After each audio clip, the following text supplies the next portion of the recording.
What's up, guys? It's Seven Trust Mountain Biking again. So we're gonna do something different, show our setup on our bike, or at least my bike today.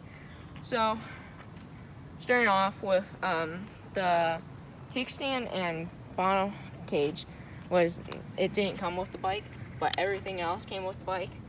The brakes are cables. They're real good. I like them. The shifting is really good. I like it. It's doing real good for me.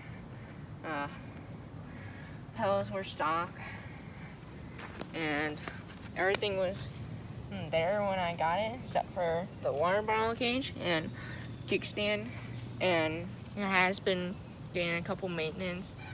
The frame's holding up real good, everything, except there's like a little surface rust. But that's not my fault. I need to let it dry more, and wipe it down better. And